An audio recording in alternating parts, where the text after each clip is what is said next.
everyone. So I'm Sarah, and that was a tough act to follow, but maybe in some ways also a very good segue, since my talk also has an Andy Warhol reference. And I am about to take on the question that one of the questions that Paul closed by saying he was not interested in, which is what is and isn't art. So there will be two sections to the talk. One will be a little artist talk. But secondly, I didn't want to just do an artist talk. The artist talk I always do, because like Callan said when he was introducing, I came to Trust immediately and did residency here when I first moved to Berlin 4.5 years ago. I've been to a lot of Trust talks. And I feel like the Trust talk demands a certain kind of performance. Maybe it asks us to make an intellectual reach or present a new idea. So I also have some provocations to add to the content. But first, for the artist talk section, this is one of my projects. It's probably my best known NFT project. I do non-NFT projects, but this talk is dealing only with NFTs. This is Lifeforms. It was launched in September 2021. Lifeforms are NFT-based entities that need regular care in order to thrive. In order to care for a lifeform, within 90 days of receiving it, you have to give it away. Here's how the lifeforms appear on OpenSea. OpenSea is, I think, still the largest NFT marketplace. And interestingly, the giving of lifeforms, this mechanic is enforced in a smart contract. And the smart contract knows nothing about whether the lifeforms were given or sold, or money changed hands out of band. But the project always uses the word gift. And I think it is interesting and maybe a success of the project that of the almost 200 lifeforms that have been created by now, absolutely none of them have ever been sold. Sometimes the lifeforms appear sculpturally. So when they do that, they live on little phones. This screen for me is an object that needs to be considered with great care, actually. And I feel like the phone is the perfect device to host a life form. It's my little pet. I keep it in my pocket all the time. I take it out periodically and stroke it. Here's another installation of the life forms, again on the phones, and on the wall beside them is an adoption contract that I made the museum sign with me. And this is a system map of the first 50 life forms created at the end of last summer. At the time that I created it, only about 9 of them were still alive, so life forms are dying all the time. It's very sad. And you can see there's a really strong path going from birth to death, so most life forms actually die without ever changing hands. It's very sad. This is another NFT edition of mine. This is Off. This is actually an earlier project that launched in May of 2021. I describe this project as an artist edition, artwork, and multiplayer game. It's a series of 255 images of black JPEGs with the pixel dimensions of various popular screens. So phones, tablets, and monitors. Each NFT has 2 components. One is the public image that you see here, and second is a secret image. And the secret image looks exactly like the public image. It's also just a black JPEG. But hidden within it is data. And that data is hidden in such a way that it can only be decrypted if 2/3 of the collectors work together. So sometimes I have described this as a massively multiplayer prisoner's dilemma. Periodically, that work gets installed in person as well. Here's someone interacting with it. This is the progress report from the game so far. So I have done 2 of the 3 scheduled drops. I kind of got burnout from launching NFT projects at some point last year, but I will finish it. So you can see the share rate here is below what it would need to be to actually successfully solve the decryption puzzle. We will see what happens when I finish it. Sometimes I also install this work on the actual devices that the JPEGs reference. So like I buy the actual specific phone and I put it in a gallery off. This is extremely funny to me in the context of NFT exhibitions, which, indeed, the whole NFT world sometimes seems to have this assumption that the image is where the art is. And I think both off and life forms are having elements that place some aspect of the work outside of the image in the form of the social relations that are brought out by the system. I also did a sort of sister project to Off, a secondary project called Wildcards last year.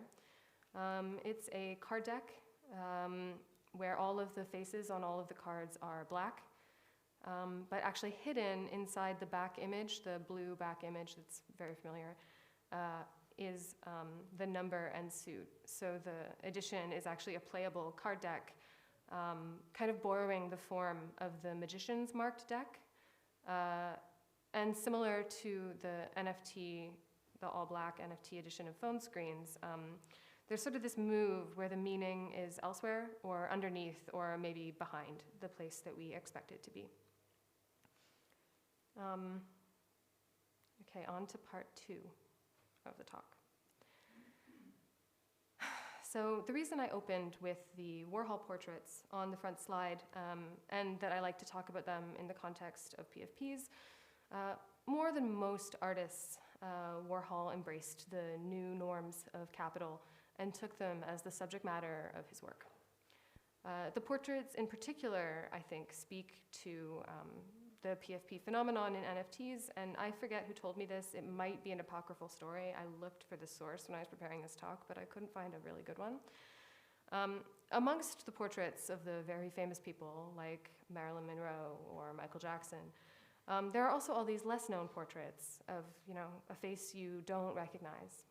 And apparently Warhol would go to parties and find, some rich person, maybe an oil baron's wife, and he would sell them on the idea of having a Warhol portrait made of them. And he did this, of course, in order to fund the studio, which really reminds me of an artist who might make a perhaps cringe PFP drop for similar reasons. And it's hard to deny that NFTs, for many people and in the press, have been associated with spectacular prices and a kind of market accelerationism. And accompanying this exuberance, there's also been a backlash. I would be lying if I said the last 2 years of my life hadn't been shadowed in some way by widespread hatred of NFTs as a phenomenon. And I won't share any specific examples, because I think we've all seen them. And in the personal sense also, some of them were directed at me, and the point of this talk is not to bash back. A lot of the objection that arose was environmental objection, which is real, but to some extent also less interesting, because it can be stated clearly and it names itself explicitly. The more interesting objection, which I believe is an undercurrent to much of the environmental critique, though unspoken and unnamed, is a critique of NFTs for introducing a market in a place where a market was perceived to not exist previously. Sometimes this has been framed as though NFTs represent a kind of enclosure of a supposedly existing commons. The idea of the internet as a commons-like place where content flows freely is very old. Information wants to be free. Or from a Declaration of Independence of cyberspace, in our world, whatever the human mind may create can be reproduced and distributed infinitely at no cost. But of course, do we accept the framework once we've named it? Is there really no cost? By creating digital artworks, am I under a moral imperative to share them freely simply because it's an affordance of the digital bytes? If digital art is a commons, and if so, was it being sustainably managed? It's not enough, maybe, to say that digital artists were not able to support themselves under the logic of platform capitalism. I would, in fact, propose the word pillaged for how the supposed commons of digital art was being treated under the logic of Web 2 platforms. I do not make money from posting my art on Instagram. Instagram does. Is what's going on with NFTs and some of the other perhaps imperfect creator economy experiments under the Web 3 umbrella more akin to a bunch of squatters finally deciding that, tactically speaking, the best way to save their home may be to acknowledge the system of private property relations long enough to buy it. But there's something else here too, I think, underneath all of this. And that is moral discomfort with pricing the priceless. Namely, that in a modernist, supposedly disenchanted world, art claims a kind of sacredness. And I think it's important to say immediately that this is not wrong. Art is, to me at least, deeply sacred. This has a lot to do with Walter Benjamin's concept of the aura. He writes, "Even the most perfect reproduction of a work of art is lacking in one element: its presence in time and space, its unique existence at the place where it happens to be." Which sounds a lot also like non-fungibility. It occurs to me that the soul is perhaps the non-fungible commodity, and that the Faustian bargain was the prototypical sellout. But this anxiety of placing the supposedly non-fungible, sacred thing into the market is old. This is from David Graeber's Debt, contrasting what he calls a commercial or market economy with a human one. In a human economy, each person is unique and of incomparable value, because each is a unique nexus of relations with others. Unique and incomparable value, which sounds a bit like my holy and non-fungible soul. He writes also about social currencies, which were used in human economies sometimes to perhaps pay a bride price or to settle a blood debt. It is the peculiar quality of such social currencies that they are never quite equivalent to people. If anything, they are a constant reminder that human beings can never be equivalent to anything, even ultimately to one another. This is the profound truth of the blood feud. No one can ever really forgive the man who killed his brother, because every brother is unique. The human is never fungible. We can also interpret the Lutheran protest against the selling of indulgences as a kind of similar objection to an intrusion of the market into the sacred. So is this it? Is this me conspiring with the art market to devour my children? The villainous market and the innocent life forms? Or must I play the fool? Is this my role as an artist? I say no. I do not accept that the sacred and the profane are independent. Like all dichotomies, they can't exist without one another. They are, in fact, orbiting one another, part of one another, and getting sold all the time. Isabella Grave writes about the split nature of an artwork as a commodity in her book High Price. Compared to other commodities, the artwork commodity is conceived here as being split into a symbolic value and a market value. The specific quality of its symbolic value lies in the fact that it expresses an intellectual surplus value, generally attributed to art, an epistemological gain that cannot be smoothly translated into economic categories.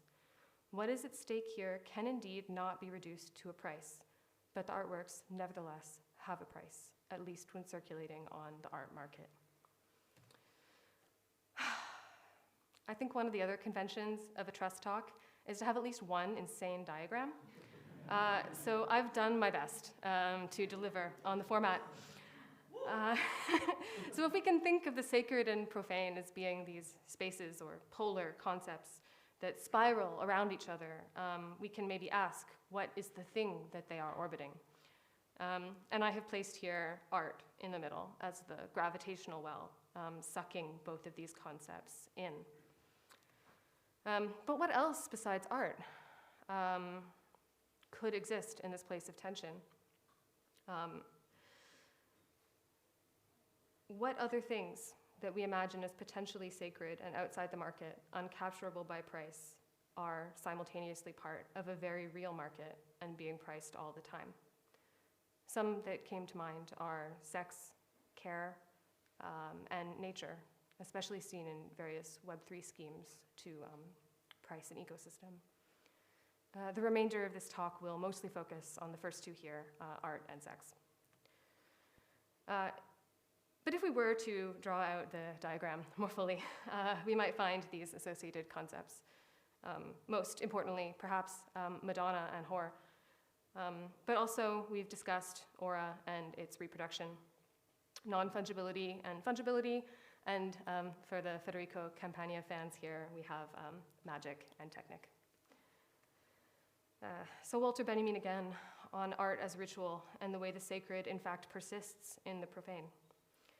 We know that the earliest artworks originated in the service of a ritual, first the magical, then the religious kind. This ritualistic basis, however remote, is still recognizable as secularized ritual, even in the most profane forms of the cult of beauty. Or another example, to return to our familiar yin-yang. Isabelle Legrave on the almost dual negation this understanding of the split qualities of the priced sacred thing necessitates. She writes, "This means arguing on two fronts at the same time, against the false equation of commercial success with artistic relevance and against the idealistic belief in art as the market's other. This means arguing on two fronts at the same time, against the false equation of commercial value as the only value provided by sex and against the idealistic belief in sex as the market's other." This tension has perhaps been one of the subject matters of art for a very long time. And here's asking, David Graeber asking, does this projected discomfort about a market for the theoretically sacred thing in fact historically connect to the patriarchal oppression of women? He writes, "What is it, then, about the rise of money and markets that cause so many men to become so uneasy about sex? This is a difficult question, but at the very least, one can imagine how the transition from a human economy to a commercial one might cause certain moral dilemmas. What happens, for instance, when the same money once used to arrange marriages and settle affairs of honor can also be used to pay for the services of prostitutes?" Inevitably, you arrive at Andrea Fraser. This is her work Untitled from 2003. This was a work involving the participation of a male collector coordinated by her US gallery, Friedrich Petzel. The requirements for the work included a sexual encounter between Fraser and a collector, which would be recorded on videotape to be produced as a DVD in edition of 5. The first one of which would go to the collector who participated in creating it. The sale was split the usual way, 50-50 between artist and gallery. This is perhaps the most direct and succinct collapse of the connections between art market and sex work that I can think of. But moving back to an NFT context, this is Kevin Abosh, a tweet, a famous NFT artist. "Seeing one of your NFTs sell 6 times in 6 days resembles the mechanics of a line of men walking into and out of a bordello." Anneke Meyer, Berlin-based NFT curator. "Is there a difference between NFTs and digital art?"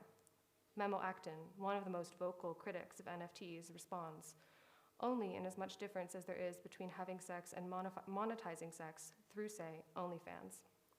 After all, both me, the artist who makes NFTs, and the Onlyfans creator are in fact primarily sellers of JPEGs." Here's an NFT collector talking about his irrational, inexplicable desire to purchase an artwork. "There's something within me that just makes me want this thing so much, and I'm realizing only now that it's this exact feeling that lets me sleep easy about the future of NFT art. I don't feel this too often, but it's powerful when it happens. I can't really explain why owning this thing will make my life better, but I really want it all the same. It's this feeling that makes people do crazy things, like paying money for a JPEG. It's less about the market or getting a good deal than about when the feeling hits, and more about just securing something that you know will feel special to you and that will maybe become part of your identity in some strange way. It sounds a lot like lust." This is a piece by Sofia Giovannitti, an artist and sex worker who takes the relationship between these fields as the subject of her work. This is a piece called Dirty Calculations, specifically about the complexities of taking money from places that may be perceived as unethical and the moral quandaries and complicities that arise. For this talk, I've been trying to buy it on OpenSea. I think the collector is very offline. They have not seen my offer. If you are the owner of this piece and you are watching it, please sell it to me. I have the lust. This is from an interview with her, where I think she has said everything that I tried to say in this talk in a more concise and perhaps better way. It's not that I don't think these things are sacred, because I do. It's just that I don't think their sacredness, holiness, whatever you want to call it, is above the material world. To me, that has no bearing on whether something can be commodified. A lot of people also think if you buy and sell your art, you're ruining it, you're tainting it. There's a sort of internal battle of I make my art and I have my creative practice and that's the sacred thing to me. And that as soon as it's out there in this monstrous world, it becomes twisted by these market forces and it's gross. She has a forthcoming book that I decided to plug, which of course I have not read because it's not out yet, but I'm sure if it were, there would be quotes from it in here, so it's in the slides anyway. And with that, I'm wrapping up very soon. There's actually a lot more to this line of research and further parallels I see between work as an artist and sex work, including the emotional character of the work. But there's one that I couldn't not mention, which is payment processor discrimination. This is an email I received banning me from Stripe for selling NFTs. This is also always happening to online sex workers with various payment processors. And for my last slide, I had hoped to end this talk by plugging my Onlyfans. But actually my account verification has been rejected 5 times. Most recently on the basis of my cover images or profile photos are misleading or confusing. Images should represent the type of content you intend to post. So I wrote their customer service team and I said, I don't understand what this means or how to resolve the situation. My profile photo is a painting of my face and my cover image is one of my artworks. I plan to use Onlyfans to sell access to and updates about my artwork, and that is literally what the cover photo and profile photo I am using are. Was I rejected because Onlyfans expects me to sell not safe for work content? It seems perhaps that my first act of artistic intervention on Onlyfans will be to explain to them what art is.